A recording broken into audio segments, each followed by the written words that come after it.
இயேசுவில் எனது அன்பிற்குரியவர்களே, உங்களுக்கு என்னுடைய இதயம் கனிந்த வாழ்த்துக்கள்.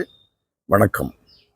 அன்பானவர்களே, ஏறக்குறைய 4-5 நாட்களாக மத்தேயு நற்செய்தி 13ஆம் அதிகாரத்தை நாம் சிந்தனை செய்து கொண்டிருக்கிறோம். இதில் விதைப்பவனுடைய உவமை, களையின் உவமை, இந்த களையை பற்றி இன்னும் விளக்கமாக திருத்தூதர்களுக்கு சொல்லுவது, புதையல், நல்முத்து. இன்றைக்கு 13வது அதிகாரம் மத்தேயு நற்செய்தி 47 53 முடிய விண்ணரசு கடலில் வீசப்பட்டு எல்லா வகையான மீன்களையும் வாரி கொண்டு வரும் வலைக்கு ஒப்பாகும். அன்பானவர்களே, ஆண்டவர் இயேசுவினுடைய போதனைகள் ஒவ்வொன்றுமே அன்றாடம் என்ன நிகழ்கிறது, எதை பார்க்கிறார், அதை முன்வைத்து மக்களுக்கு அறிமுகமான நிகழ்வை முன்வைத்து கடவுளுடைய அரசை பற்றி போதனை கொடுக்கிறார். வலை வீசி கொண்டு இருக்கிறார்கள் கடலில. அதை பார்த்ததும் ஆண்டவர் இந்த உவமையை சொல்லுகிறார். அதனுடைய அற்புதமான தன்மையை பாருங்கள். வலை வீசியதும் அது பல வகை மீன்களை கொண்டு வருகிறது. மீன்களிலேயே பல வகைகள் உண்டு. அதோடு நண்டு, தவளை, நத்தை போன்ற எல்லா வகையான காரியங்களையும், அவைகளிலே சில விஷமம் தரித்த மீன்களாக கூட இருக்கலாம், உயிர்களாகவும் இருக்கலாம். எல்லாவற்றையும் வாரி வருகிறது. அந்த வலையை கரைக்கு கொண்டு வந்ததும் அதில் உள்ள அனைத்தையும் கீழே கொட்டி அதில் நல்ல மீன்களை எல்லாம் பொறுக்கி வைக்கிறார்கள்.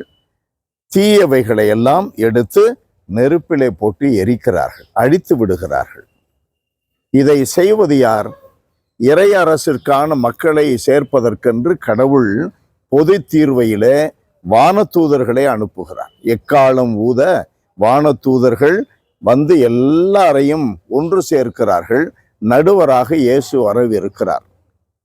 அவ்வேளையில நல்லவர்களை எல்லாம் ஒரு பக்கம் ஒதுக்குகிறார், தீயவர்களை எல்லாம் ஒரு பக்கம் ஒதுக்குகிறார். அன்பானவர்களே, களை உவமையை இப்பொழுது மனதிற்கு திரும்பவும் கொண்டு வருவோம். அதில் நாம் கேட்டது என்ன? களைகளை இப்பொழுது பறிக்க வேண்டாம், அறுவடை நாளுக்காக காத்திருங்கள். இது அறுவடை நாள். வலை வீசியதும் எல்லா மீன்களையும், எல்லா கெட்ட மீன்கள், நல்ல மீன்கள் எல்லாவற்றையும் வாரி வருகிறது. கெட்டவைகளை எல்லாம் ஒதுக்குகிறார்கள்.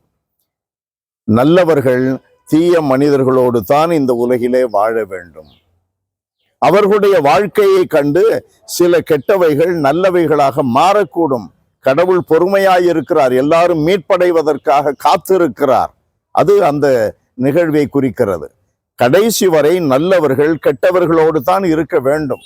அவர்களுக்கும் புடமிட்டு, உலையில் புடமிட்டு பளபளக்க செய்யப்படுகின்ற பொன்னை போல அவர்களும் கெட்டவர்கள் மத்தியில், நெருக்கடிகள் மத்தியில், துன்பங்கள் மத்தியில் வாழ்ந்து தங்களுடைய இறை நம்பிக்கையை உறுதிப்படுத்த வேண்டும் அல்லவா?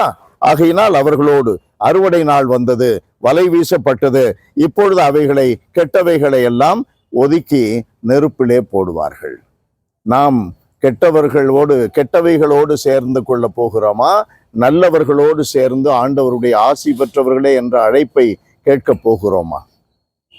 பேரிரக்கம் நிறைந்த எங்கள் கடவுளே, உலக முடிவை பற்றி விதைப்பவனுடைய விதை, விதைக்கப்பட்ட சாத்தானால் விதைக்கப்பட்ட களைகளுடைய வளர்ச்சி, இவைகளையெல்லாம் ஒருமுகப்படுத்தி ஒரு சிந்தனைக்கு கொண்டு வரும் பொழுது, ஆண்டவரே, நாங்கள் களைகளாக இருக்க விரும்பவில்லை.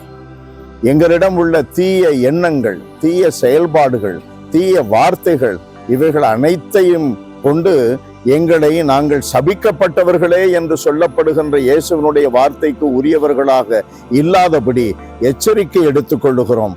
ஆண்டவரே, உம்முடைய பொறுமையை நாங்கள் பயன்படுத்தி கொண்டு நாங்கள் மனமாறி வருகிறோம். நல்லவர்களாக, வலப்பக்கம் அழைக்கப்படுபவர்களாக ஆண்டவரே நாங்கள் மாற வேண்டும். எங்களுக்கு அந்த பாக்கியத்தை தந்தருளும். இயேசுவின் நாமத்தில் ஜெபிக்கிறோம் பிதாவே.